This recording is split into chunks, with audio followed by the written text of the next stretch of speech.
So what I'm going to talk about today is safety and counterviolence. Some things are going to be directed specifically toward realtors, but a lot of this stuff is going to be general and it's something that you guys can apply however and wherever.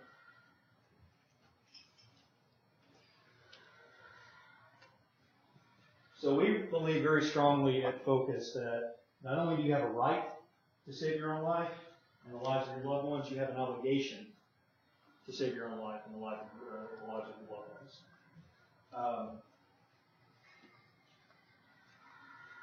With the amount of training that's available out there, there's really no reason to not get some training. There's really no reason to be lazy about your own safety.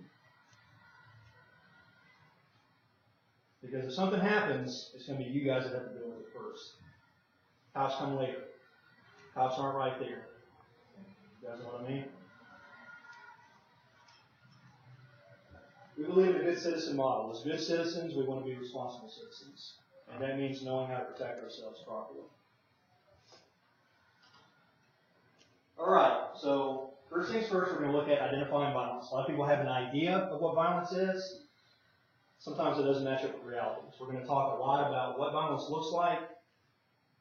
That's going to lead us into preparing for violence, which obviously is very important. That's going to be where the practical tips are going to come in. And then finally, countering violence, if and when it does happen. So what is violence? What is violence? Is violence is it a boxing match? Is that violence? Is it an argument?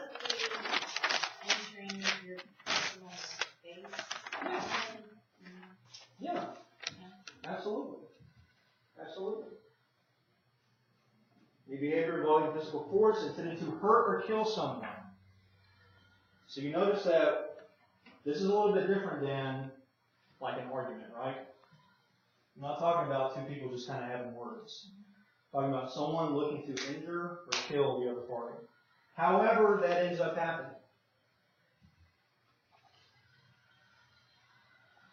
Violence is all of these things. Brutal, ferocious, savage, barbaric. We're in a modern society. We're in 2016. Violence has no place in our modern society. Or shouldn't have a place in our modern society. You guys put it that far back. It's not acceptable. It's not easy. It's not natural. Violence is not easy. Applying violence to somebody is not easy. I used to work club security in Nashville. It was never easy to put my hands on somebody. I always felt bad about it. However, sometimes violence is necessary. We don't want it to be necessary, right? We don't want to possibly be violent to somebody who's trying to be violent to us. But we may have to. So as good citizens, we never make the decision to be violent. The aggressor makes that decision for us. The aggressor decides that they're going to be violent towards us. They decide when the altercation begins. They decide when it ends. We decide how it goes. Okay? If someone attacks you, and you do whatever you're going to do to them, and they say stop, stop, stop, and run away, that violent encounter is ended. They made that decision. But it definitely didn't go the way they thought it was going to go. Right? They thought they were going to be able to overwhelm you. With kicks, punches, weapons, whatever. And it didn't happen. We never make that decision. They make it for us. Okay? Back to the right and obligation. We call this a moral imperative. You have a moral imperative to prevent harm to yourself and your loved ones. This goes back to a number of different things. Again, we're a civilized society, right? In the year 2016. We're in the future. We have tiny little computers in our pockets that we can use to look up stuff, right? But that doesn't mean we can be lazy or we can be blind, purposely blind to the fact that violence still happens. Does it happen as often as it did? No. We're actually pretty safe, to be quite honest. That's what makes it more devastating when it does happen, because we're not prepared for it. Everybody here has medical insurance, I'm assuming? Car insurance, right? Do we want to use that? No, I don't want to use my car insurance. I had to last year. It sucked. Still dealing with it. But am I glad that I had it? Yeah, absolutely. So, learning how to counter violence, being prepared for violence, really what it is it's an insurance policy. Hopefully you never have to use it, but if you do have to use it, thank God you have it, right? So until the level of violence is too great for either party to handle, the encounter is going to continue. So this brings it back to applying violence to somebody else. Unfortunately, in order to counter violence in today's world, you got to be more violent than the person that's trying to be violent to you. It sucks, but that's just how it goes. So let's talk about identifying violence. Violence is not MMA, okay? Violence isn't karate. It's not boxing. Violence has its own thing. It's its own style. It's its own entity. It's something that you can look at without even being able to, quote unquote, identify it. You can tell the difference between a boxing match or, a sparring match or whatever, and an actual violent encounter. Violence has some characteristics that separate it from traditional martial arts, MMA, boxing, all this other stuff that we kind of consider to be violence. Fingerprint of violence. First of all, it's unexpected or unprovoked. Attacks are unexpected or unprovoked. It's a guy with a knife. I actually put up a video on our Facebook page just today. A guy with a knife just came in and blitzed these two guys in an elevator. No rhyme or reason. It's the knockout game. I don't know if you guys are familiar with that. It happened a couple years ago. Groups of teenagers going around just knocking out people. Right? Unexpected or unprovoked. Okay? They're usually weapons. People don't go for hard targets. I'm generally not going to get attacked by a guy who's smaller than me. Unless he has a weapon. Then all bets are off. Because that's his force multiplier. And yeah, there are usually multiple assailants or a mass attack. This is what we're dealing with. This is the fingerprint of violence. One or all of these factors may be present in a violent attack. There we go. So what happens is, it kind of manifests itself in three gateways. So a criminal personal gain, right? The guy who wants to mug you, rob you, whatever. Emotional and mental displacement. Domestic violence, road rage, okay? Just got fired from his job, decides to go to a bar, get a few drinks in him. Oh, look at you, you remind him of his boss. That's emotional and mental displacement. And then civil unrest, social structure breakdown, riots, okay? Things like that. All violence falls into these gateways. Does that mean that the gateways are solid, that violence can't mutate between them? No. But this is an easy way for us to look and see what we're dealing with. Obviously, you guys aren't probably going to have to worry about civil unrest. So we're really going to focus on criminal personal gain and emotional displacement. Those are the two kinds of violence that especially realtors are going to have to deal with. They can happen, though, and at least expected. We were talking about a sidebar. Even I have two instances. One in high school, that riot in my high school. 13 kids were stabbed and hospitalized. Over how it started, my baseball coach called the blacks doing a nigger. Next thing I knew, I was in the principal's office as the mayor's school, and the 13 most militant black students were there demanding apologies. I went out of the principal's office, and then next thing there was more chairs and tables up in the air in the cafeteria. And so you can get, think about the riots in Watts. I think it's going to happen like that. Mm-hmm. So even though Absolutely. the focus is not going to be today, but it can happen, particularly with the terror attacks. You just never know. Absolutely. That's absolutely We're right. also seeing riots happen at conventions, at political conventions. Yeah. Absolutely. There you go. Absolutely. The Trump Yeah. rallies. So it is. Unfortunately, that's becoming a little bit more common right now. Yeah. It's not something we're going to necessarily focus on today, but it can, and again, like you said, it can happen like that. Violence happens quick. This idea that you're going to be able to kind of see violence coming, maybe not. Yeah.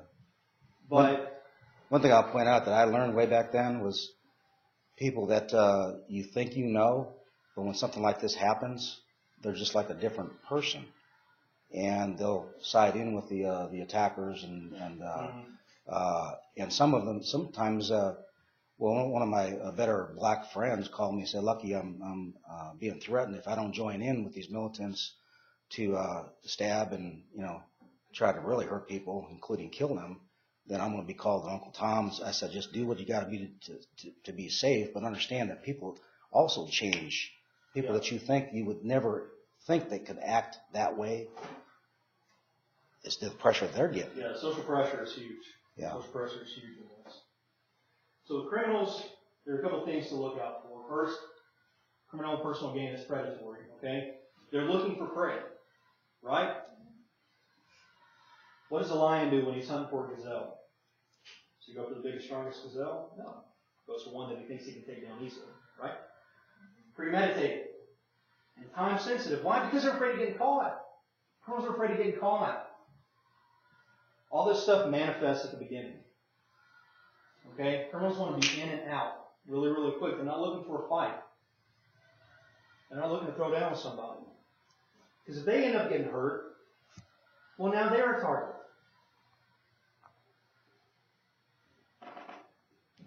So surprise attacks, weapons, strength and size advantages, all this stuff used to blitz somebody into submission. That's kind of what they're looking for. They want to intimidate you immediately so they can get what they want. It's going to be money, property, sexual submission. Okay? That's what they're looking for. They're looking for some kind of tangible thing from what they're doing. Emotional and mental displacement. Somebody just wants to hurt you. Okay? It could be perceived victimhood. It can come from fear, anger. Okay? Something emotional is happening. There's some kind of dissonance there. Okay? This is more likely to be one-on-one. Weapons can still be a factor. A one-on-one fist fight can turn into a very ugly, lethal encounter very, very quickly if one of the guys feels like he's being humiliated. May I interject something from a realtor point of view? As a broker, I had one of my agents one time that got involved with the husband and wife violence at a appointment with all three there, and what she had to do to get out of that situation. It was a violent situation. So again, it is going to happen potentially in our line of work too. You never know. You go on a listing appointment and you find out the person you're dealing with, he mentions that we're in the process of divorce. Something like that can happen. Now, it's only happened once in 20 years that I've seen an agent. But then again, we know the instances that happened in Arkansas with the 20-plus year realtor who was killed and so forth. I'm sure he's absolutely. touch upon that. And you guys know that. I'm not gonna have to cite those incidents. If you guys don't know that, you can Google it. All right. This again. Are you guys in a relatively safe profession? Of course. You're not policemen, you're not firemen, but you're also going out and meeting strangers all the time. By yourselves a lot of times, right? After hours, after work hours. So this stuff can kind of happen. And again, it can happen quick, before you even know it. And then actually the first day I joined Exit, I was called in as a broker. One of our experienced lady agents had an incident with her, quote, quote, buyer client. It was a sexual harassment kind of deal to eventually the guy was going to lead into more than that. and she was successfully able to get out of it. But again, these things. This happens. This absolutely happens. Social unrest, which we talked about. Okay, riots, territorial disputes, things like that. Something that, like you mentioned, this is a very dangerous form of violence, even though we're not going to be focused on this, because people in crowds tend to act as one organism. You wonder why stuff gets messed up so quickly during a riot. That's why. We tend to follow others' leads. And when you have 50 people burning stores down, well, either you help them target something or you're going to be their target.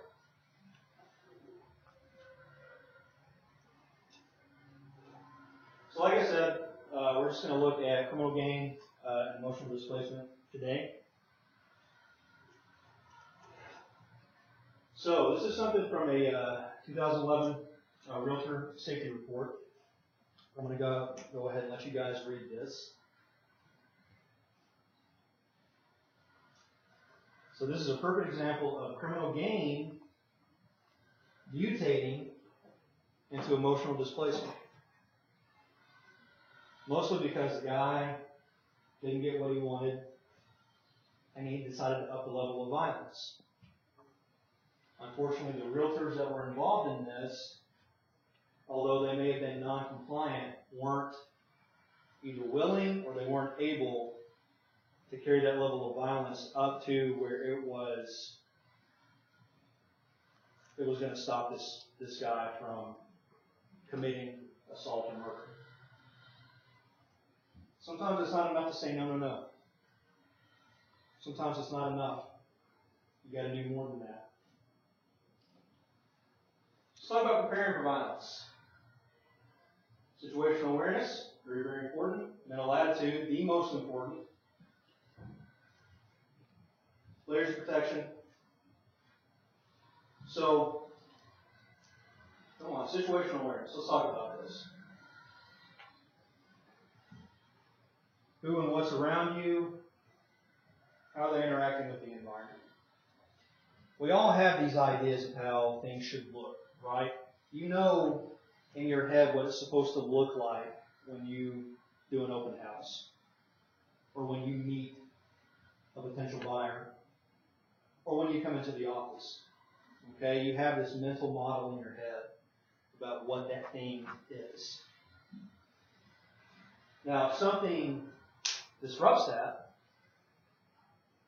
and your radar's kind of pinging, it's because whatever action you're observing is not fitting with the situation. That should send up red flags. And you don't have to necessarily explore that. You just got to be aware of it. If I'm somewhere, wherever, a restaurant, and something starts happening that makes me kind of take notice, that means my radar's going off. That means there's something that's not fitting with my mental model. And I need to be aware of it. If it starts going off too much, I'm going to leave. Situational awareness is very, very important. You got to know where you're going. You got to know why you're going. You got to know what's going to be around in that environment. You got to be paying attention. So the questions to ask yourself: is this the right place? Is this the right time? Are these the right people? Say you go out and you're going to meet a client at an abandoned, or not an abandoned, an empty house, right? You guys talk about it. Oh yeah, I'm going to meet you at 7 o'clock, whatever. Get there, go in. Well, now your boy has 2, 3 friends with him who you never discussed that you're going to be meeting everybody. That should be sending. That should be pinging your radar. Okay. If someone who you've never met is calling you all of a sudden, is wanting you to meet him somewhere at 9 o'clock at night, that should be sending your radar ping. Am I in the right place? Is it the right time? Are these the right people? 3 questions you should be asking yourself. If you answer no to any of them, I'm not saying leave, but I'm saying pay attention. Because it potentially could be a violent situation.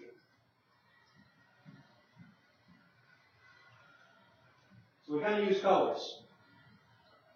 There's actually one other color called white. White's when you're at your house, in your bed, hanging out, okay? Very little awareness. Yellow, you're prepared, you're alert. This is really kind of how you guys should be on a daily basis. This should be your default mode, is go yellow.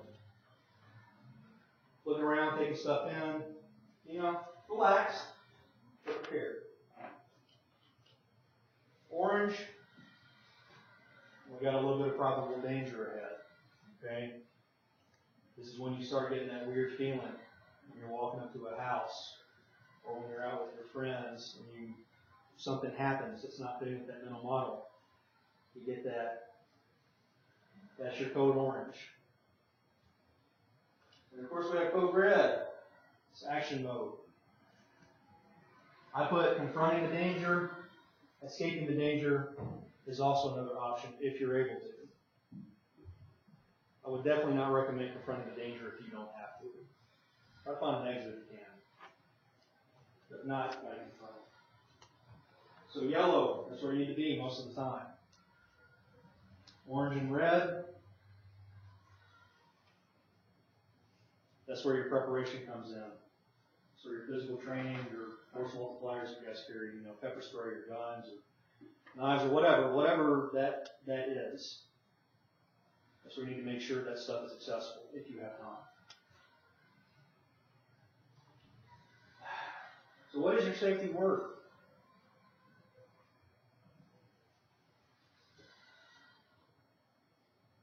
Is it worth some inconvenience? To go out to the range, to take some defensive shooting classes, to take some self-protection classes. I just don't have time. Nobody has fucking time. Nobody has time. I don't have time. We are a time-poor society. Okay? It's America, 2016. We gotta go, go, go. That's how Americans roll. This is how we do. You gotta find time. It's worth your money. I don't want to pay for this. I don't have any money. Come on. Fellow realtors. Every client says, I don't know if I can afford that. Yeah, you can. Yeah, you can. You pay for the things you want to pay for. Where's your ego? I don't need that. You good? Nope. Nope. Need a lot of fake tough guys doing what I do. I don't need that. Okay, cool. Live in your fantasy world then. When something happens, don't come crying to me. I'm training a woman right now. Her husband, big rugby player, big guy. He was at a bar, bigger dude, came in, decided he wanted to hit somebody. Went up, punched him in the back of the head, knocked him down. The guy in his voice stomped him. I guarantee you before that incident, he probably said, I don't need that. I'm a rugby player. Right? Rugby players are tough. Yeah, they're tough. It's hard to be tough against sucker punches and getting stomped out by 5 people.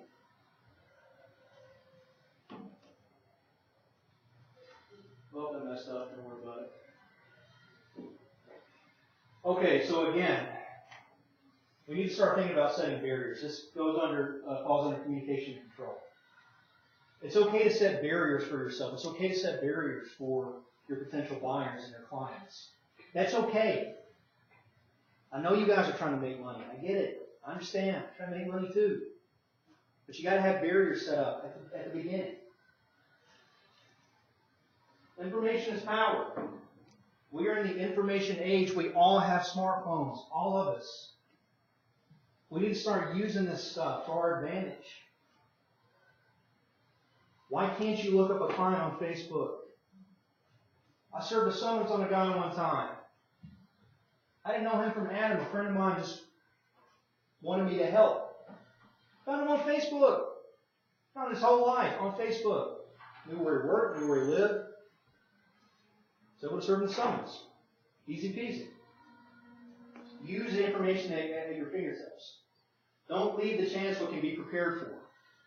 There's no reason for that. There's absolutely no reason for that. You guys have people sign buyer's agreements, I'm assuming. encourage that. We As soon encourage, as right? practicable. Okay. Right. You should be doing that. As a matter of fact, when you have your client sign a buyer's agreement, take their ID. If you notice, we have a posting underneath the receptionist's desk that's a recommended step that agents take, so that when you have a new prospect, we actually will ask for a driver's license, a copy of it, and so I encourage you to use that for each and every buyer presentation orientation. Absolutely. This is layers of protection, okay? The buyer's agreement helps business-wise, but it also helps your personal safety. If you guys don't have professional Facebook profiles, you need to have them, okay? Again, is it inconvenient? Yes, absolutely it is. But this is another layer of protection. You can check in where you're at. Hey, with the buyer right now, checking in and blah, blah, blah, right? That's a record. People are seeing that. Taking selfies with your clients. Hey, we're about to go out and look at a house. All that stuff. All that stuff is serving two purposes. Yes, it's helping you kind of promote your personal brand, but it's also helping you stay safe. It's another layer of protection. We call it passive protection or soft protection, soft defense. Beware. Stuff that you can do at the beginning. Beware, though, and he's not saying this, but some people go with too much personal information. They take the pictures while they're in Bermuda, saying we're on a 2-week vacation or whatever. Yeah. And then their house is. Yeah, that's a good point. When I'm on vacation, nobody knows until I come back. Then I'll post my vacation pics. Oh, hey, spend a week in Washington D.C. or whatever.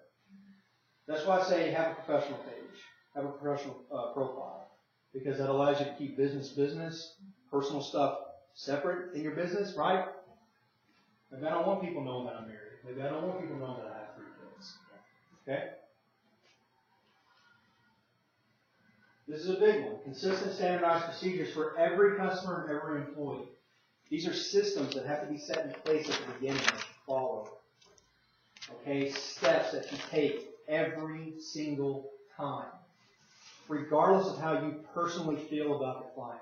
Regardless of how you personally feel about your other employees. It doesn't matter. This is something that transcends and should transcend your personal feelings. Okay? Systems in place. You guys know or should be researching the best systems that you can use. But once you have them, you got to work them over and over and over and over and over for everybody that you meet. How many of you are taking advantage of like a Alma, a lender, to have a lender with you at an open house to pre-qualify, pre-approved? Mm-hmm. So that extra body, with you. And Yeah. it's, Safety in numbers. It really is. And go introduce yourself to the neighbors next door. Yeah. Absolutely. Again, you integrate this into your daily routine. Why would I be introducing myself to the neighbors? Well, hey, one of them might want to sell their house, one of them might want to buy a house, right? I'm promoting my personal brand. I'm promoting my realty company. But I'm also letting them know, hey, by the way, there's going to be a person in this house next door who's going to be meeting with somebody. Again, this stuff can integrate into what you're doing already. It doesn't have to be something that you have to think about separately. That's why I'm saying you got to put systems in place for this kind of stuff. Okay? Constant flow of information to college. This is very, very important. I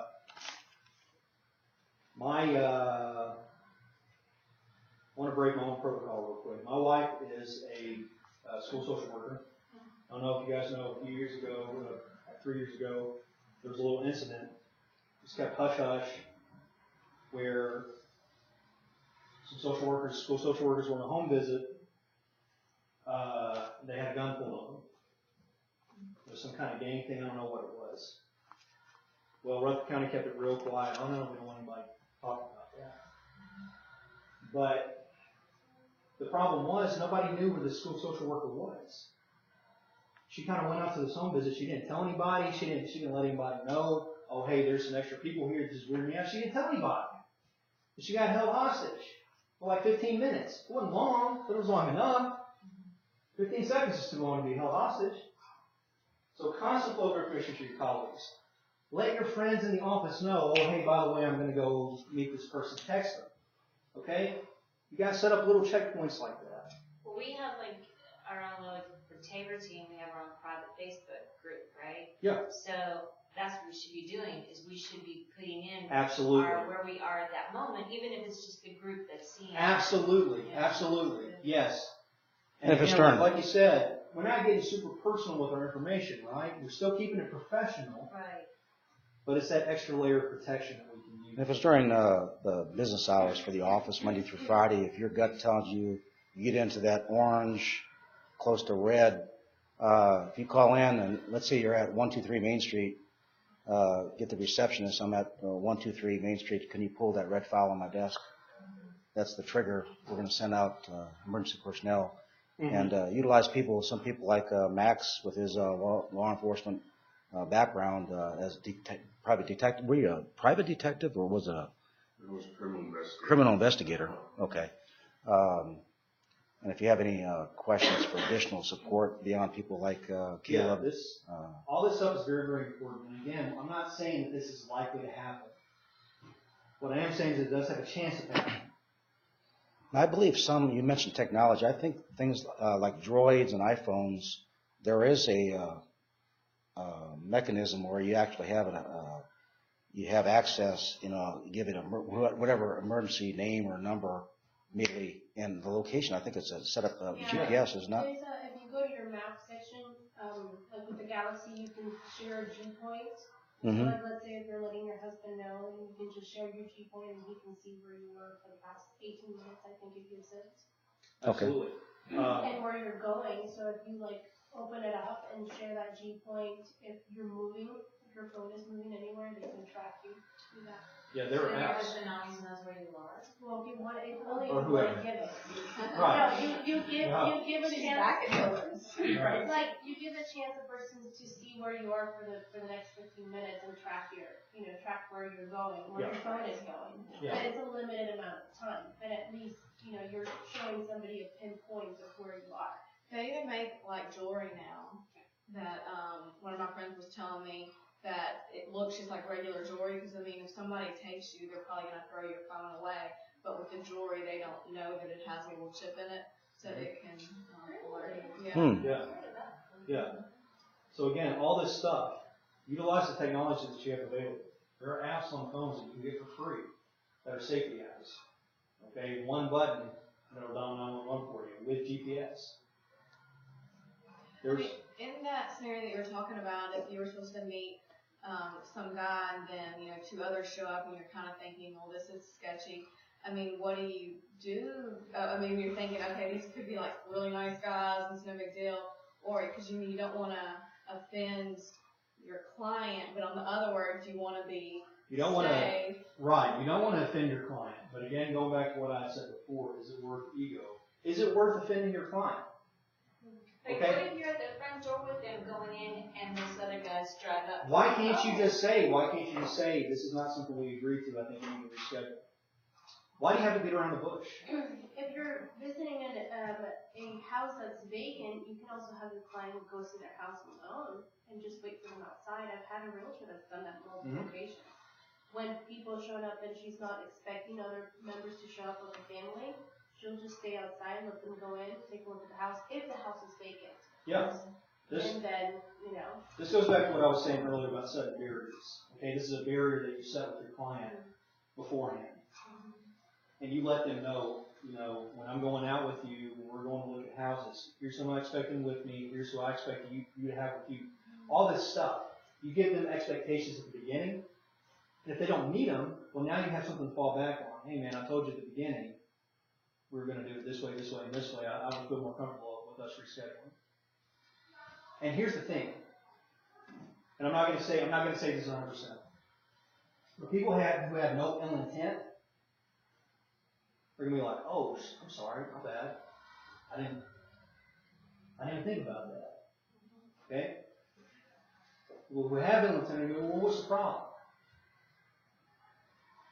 I understand. Why are you so scary about this? You've got to err on the side of safety. And I understand you guys don't want to lose clients. I get it. I understand. Okay? Nobody wants to lose clients. But especially if your radar is going off, is that really worth you get into potentially lethal situation, because this may end with you in a casket. All right? This may be more than just, oh, I got scared.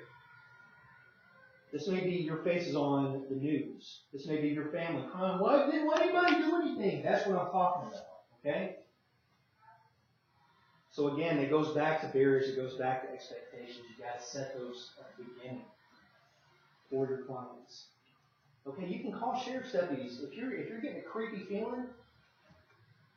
Call a sheriff's deputy to come out with you. They're public servants. They'll be happy to do that. Let them know what's happening. Again, utilize all your resources. And there's other agents, whether it be your coach, mentor, broker, or whatever. If you get that gut, going on a first showing to a remote area in particular, have somebody with you. I've done that, I wouldn't say it's a number of times, but some times. Sure. Just to have that extra Yeah, body.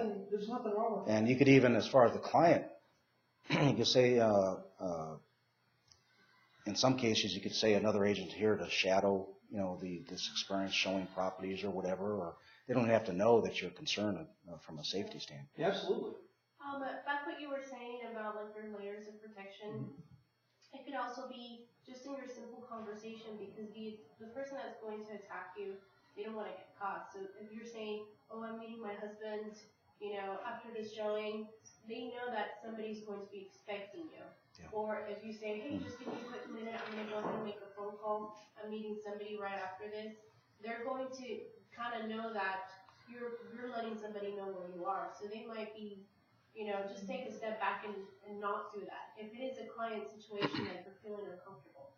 I've had it to where I've met a client at my office on the weekend, there was nobody there, and he started asking me, I never met him before, a realtor asked me to meet him there, and he started asking very personal questions, which made me feel very uncomfortable. And I just got my fiance, I got him on dial, and I said, hey, just give me a minute, I was supposed to meet him, I'm already running late. I called him and I said, hey, I'm here, just gave him just basics. Yeah. Gave him our red word, caution word, because we have that. And then so he kind of just made his way to the office. So by the time that he got there, I was finishing up with him, and I never saw that guy ever again in my life. I never saw this particular client, but I had my fiance waiting for me outside of the office, and I said, oh, okay, I gotta go, we gotta wrap it up because he's outside waiting for me. So just, with what you're saying is getting that caution feeling, you have to listen to that. Even if it means losing a transaction, it's worth it than losing something else. And that first meeting, the ideal is to actually meet at the office as opposed to at that remote location for a first visit. Secondarily, sometimes meeting at a Starbucks, Absolutely. Public place. Absolutely. I have a friend named Eric who he also does self-protection type stuff, but he's also a realtor. And what he does is when he first meets with the client, if they're not meeting in his office, he will meet them at Starbucks that he frequents, where everybody knows who he is. All the baristas know who he is. And he'll go in and let them know, oh, hey, I'm meeting with the client, in a few minutes, just grab me, I'm just going to grab a tall coffee or whatever. But it's that those little layer of protections, exactly like you were saying. Informing people, keeping that flow of information going. And giving someone who may have ill intent, a guy, that you mentioned, he may have had, he may not have, I don't know. But if he did, that deterred him. That could be something that holds them back. Another thing that I do is I work at the office late sometimes, so if people know, I've seen a lot of people, the guy that cleans, he knows my schedule. And I'm totally comfortable with him right now, but some of the things that I do is if I'm at the office late, and I'm walking through the parking lot late, I always call my fiance and have him on the phone with me while I'm going to my car. And that's just another layer of protection that we've added to our routine because, somebody can they can see you. I mean, my office lights up and everybody can see that I'm there late. So somebody that's driving by and sees a woman there late can just, could be like you said, it's that little thing that says that would be easy prey. There's no dark parking lot. She's there late. She's got to come out sometime soon. I'm just going to wait here for her until she comes out. Yeah. But if I'm on the phone with my fiance, you know, he's listening to me while in the parking lot, I'm describing my surroundings. Sometimes if there's a truck, a weird looking truck, I'll say, hey, this is the truck that I see, this is the plate number. Yeah. Just for an extra layer of protection. Yeah, little steps. Another suggestion real quick, you probably cover it, but nowadays, more often than not, realtors are not always using their own vehicle with their guest with them. Many times we're going to be meeting, our clients are got their own vehicle, we're going to meet them at the location kind of caravan. If that's a situation, that's okay. But rather than pulling in straight the first vehicle in a driveway, if somebody is going to do wrong, they may block you in if they park behind you. So, you know, park in the front of the street so that if you did have to get out of this tough situation. The other thing is, a realtor many years ago when I was at Jordan Better Homes and Gardens, a lady went into the house, was opening up all the lights first. When they got to the master bedroom, she went in first and got into the master bathroom. And a guy who was an elderly guy, she thought gentle and so forth, but he closed that door and was after her.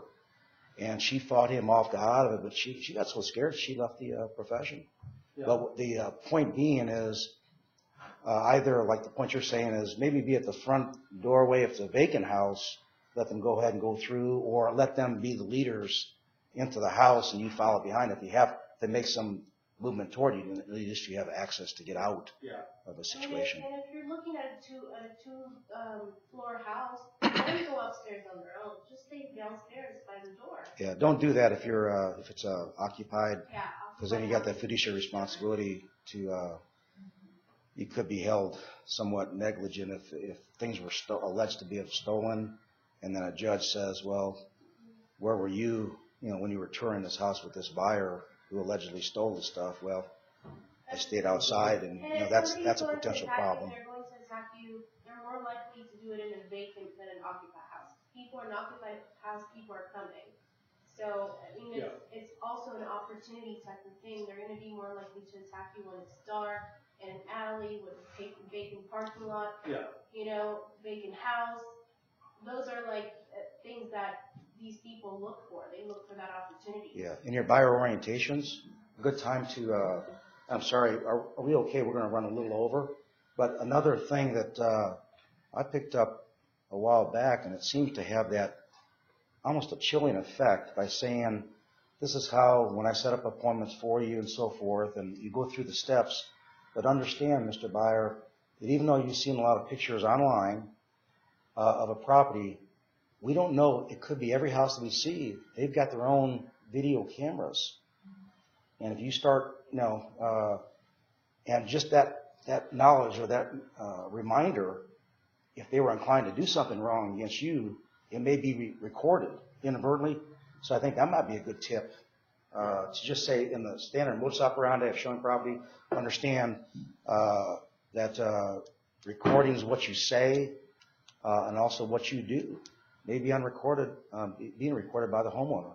Yeah. So we have to be real careful about taking extra pictures that are not authorized, particularly taking pictures of jewelry cases or gun cases, and later if something's stolen, they can come back and say, hey. Exactly. And you guys will be able to kind of craft all this stuff towards your specific profession. You know what I'm saying? It's always going to look different. It's going to look different for individuals. It's going to look different for people depending on what their jobs are. But all this stuff is stuff you need to be thinking about. And again, this is all in the preparation phase. Okay? This is all kind of our soft defense.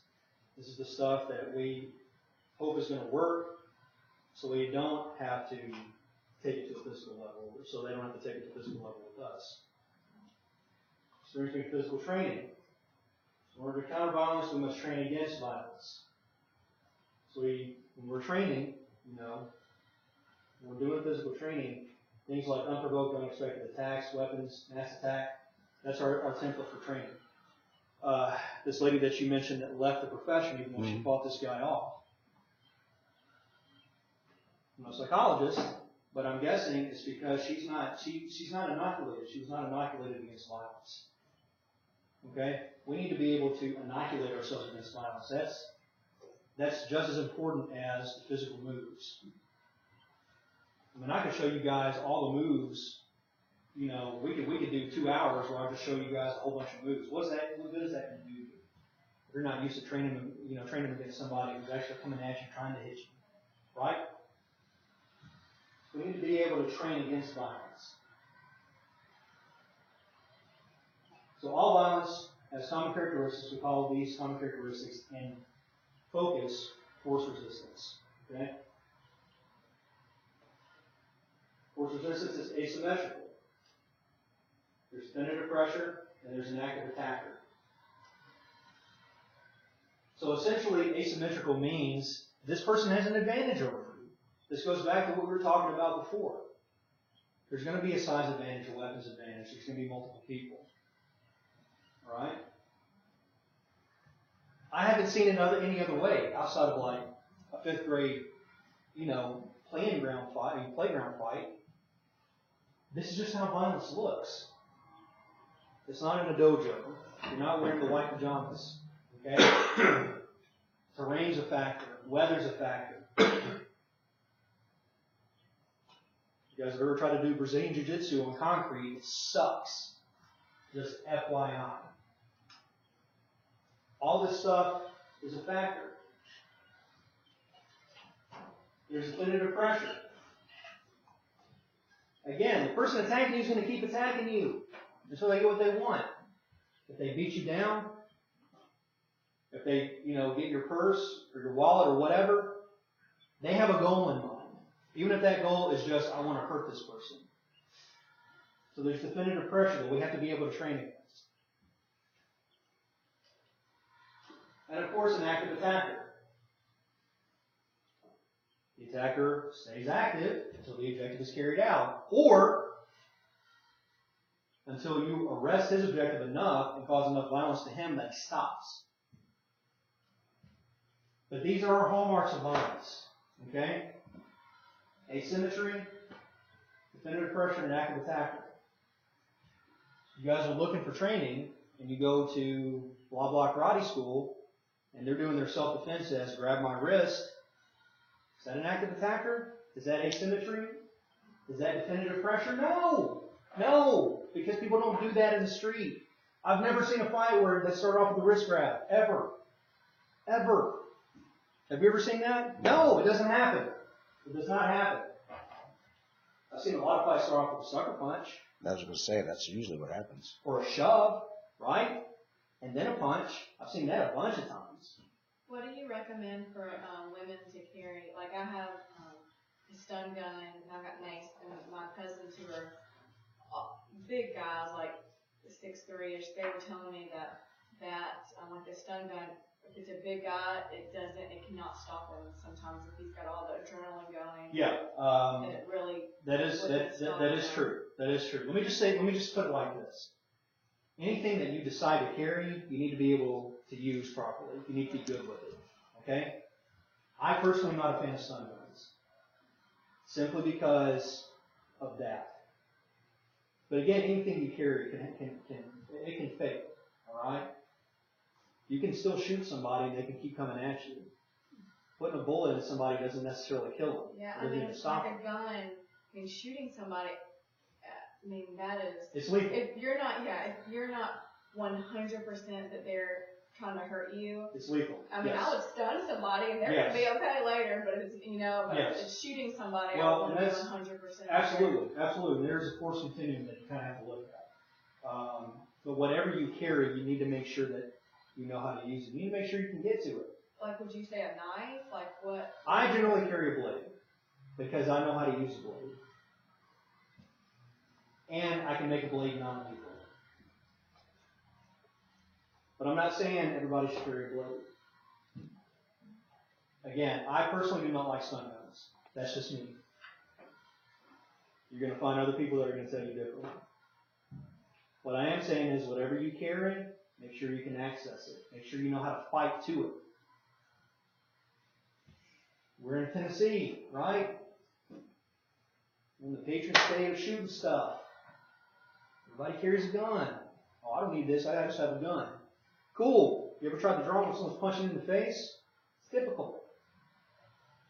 It's difficult.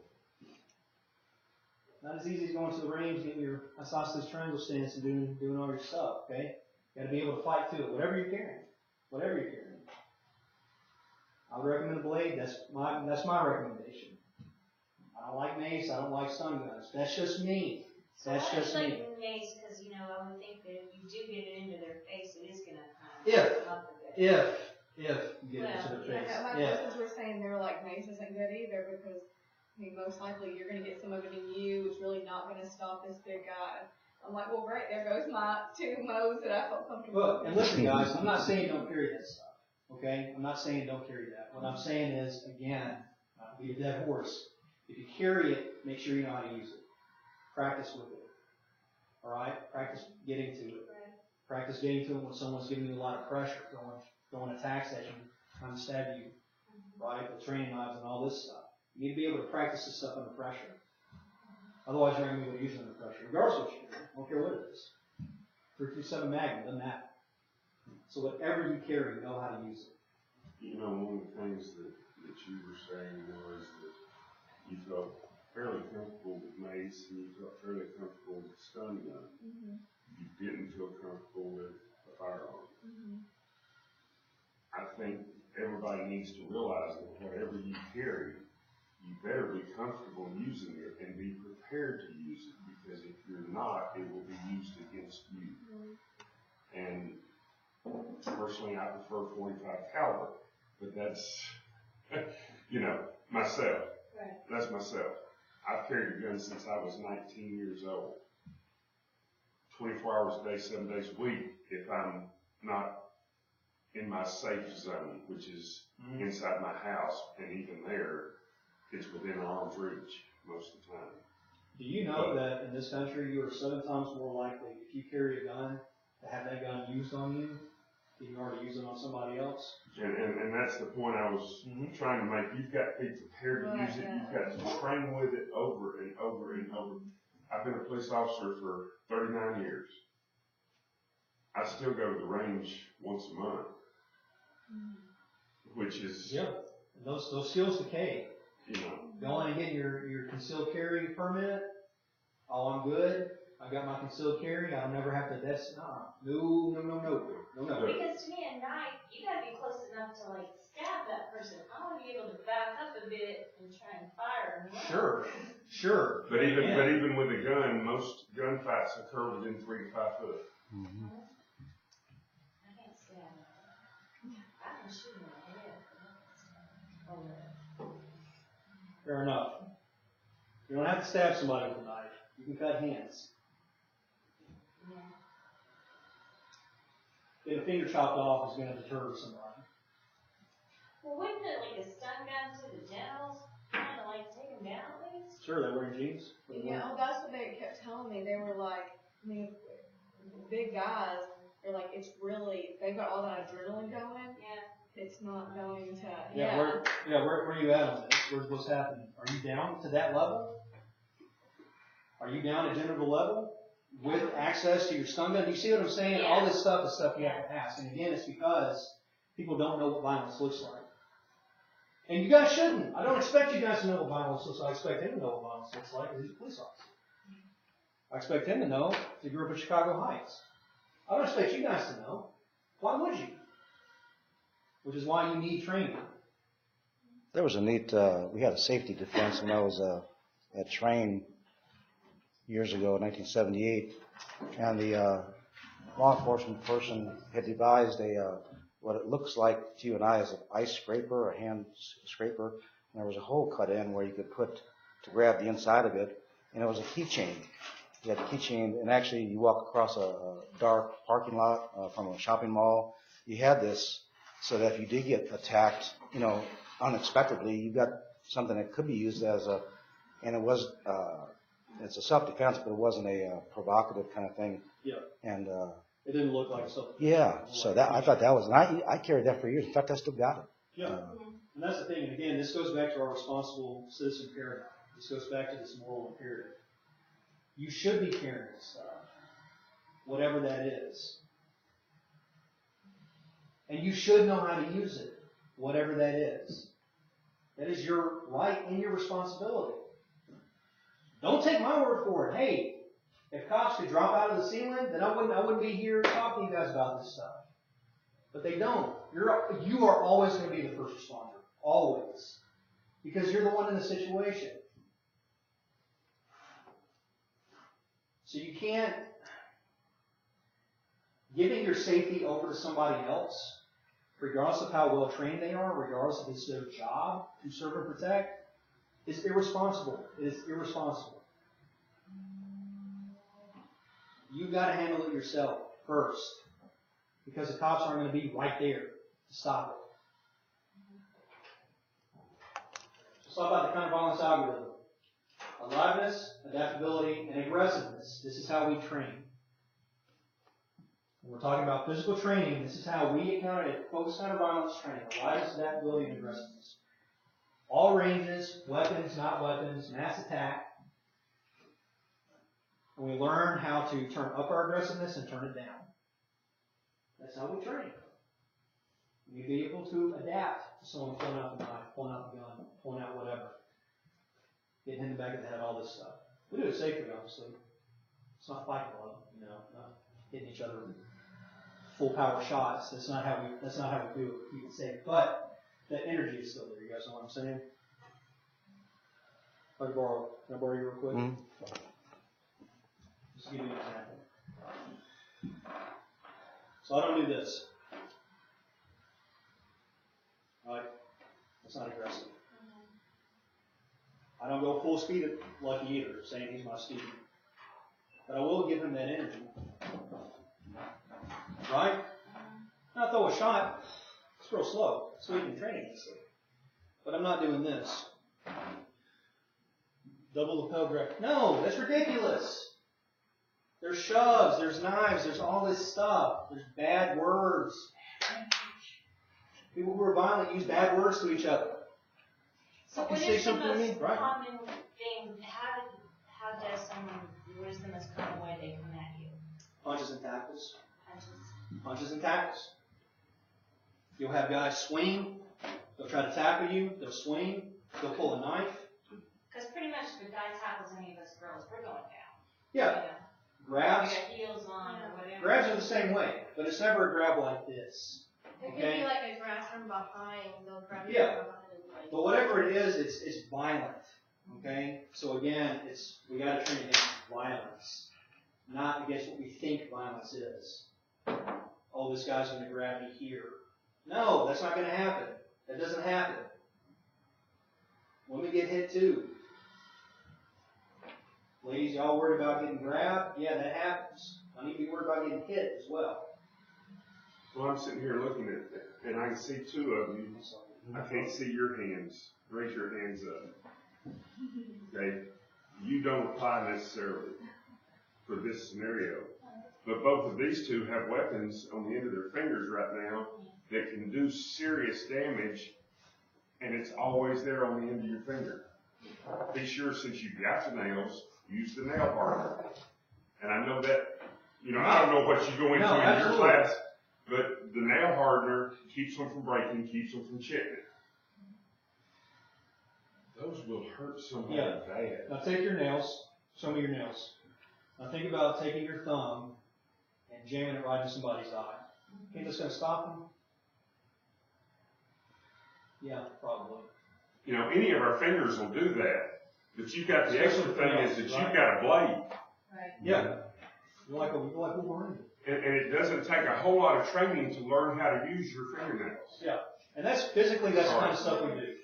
Simple moves, eye gouges, lights, that kind of stuff. But see, the one that doesn't have the fingernails, she's got spiked heels that can hurt somebody. Yeah. Okay? In all seriousness, when I used to teach a self-defense class for some of the actually it was some of the civilian citizen groups and different places like that, I would have the ladies actually come up and dump their purse. And we would find the weapons that they carry with them all the time in their purse. All of you have an ink pen. All of you have a set of keys. those are two fantastic weapons that you can carry with you from the mall to the car in your hand, prepared to use. Yeah, absolutely. And I'm Absolutely. I'm not trying to take anything No, away from you. that's but- absolutely right. And again, this is all stuff that you need to be able to train with. Against violent energy. Against emotion, right? Against someone giving you that. Okay? Not someone coming up and grabbing your wrist. But someone, oh, you shitty you bitch, that kind of stuff, right? Gets your heart going, right? Doesn't it? It should. It should. Violence is scary. But you need that kind of stuff. You need to train against that kind of stuff so when it actually does happen, if it actually does happen, it doesn't completely crumble your entire world. And now you have to leave your profession. And now you have to have therapy. Okay, this kind of stuff happens, guys. I have a friend that he got hit in the back of the head with a brick. Some teenagers threw a brick at him, hit him in the back of the head, stomped him out. This dude is in physical and psychological therapy for that. And has been. It is devastating. So you have to be able to inoculate yourself against it. If I get a call as your broker and your husband's in the hospital because you practiced on Right. taking things out of context. Right. Taking things out of context, yeah. So again, to answer your question, we offer training. Again, our stuff is all meant to counter violence. It's not spin kicks. You know, we're not doing a bunch of fancy, you know, Jackie Chan kind of stuff. Our stuff's it's straightforward, potent, it's effective. We offer programs and packages where you get trained in as little as 12 hours. And then you do whatever, you know. That's how we do it. So obviously I'm going to say, yeah, you guys should train with me. Right? But ultimately, regardless of whether you guys train with me or not, get some training. Inoculate yourself against violence. Very, very important. Now, I'm not going to hand out any business cards because I have like 1,000 business cards that people give me. I don't even know who they are anymore. What I'm going to do, if you guys are interested, I'm going to show you our Facebook page. Go to the Facebook page, like the Facebook page. This is where all the updates happen, alright? This is where I post fun little videos about, you know, people getting stabbed in elevators. This is where I post little training tips and all that stuff. I'm going to give you guys my phone number as well. Oh, there's another thing. You know Google, you can get a Google Voice phone number that ties into your smartphone, but it's not your personal phone number. Do you guys know that? Yep. If you have Google, you can get a Google number. That way you're not giving out your personal phone number to clients. Again, it's another layer of protection. It's just another layer of protection. Now, most of what you do is counteracting violence physically. Is that, am I reading that correctly? Yeah, well, the physical training is what we mostly focus on. Right. You don't do the mace and the taser and so forth like that. We don't focus on that stuff necessarily, but if it's something that you want to train with, You then have we'll programs get available. replica versions of it, and you'll learn how to use it within the context of violence. You know, the only comment that I'm going to make real quick is if you carry a gun, there are classes available that are advanced classes. The gun carry permit class is not a class. No, it's a basic. It's basically a license exam. Mm-hmm. If you're going to carry a gun, you need to take a class on self-defense. You need to take a class on how to conceal carry properly and when to use that concealed carry. That's all I want. Absolutely. Mm-hmm. So look at my number, area code 615-801-8616.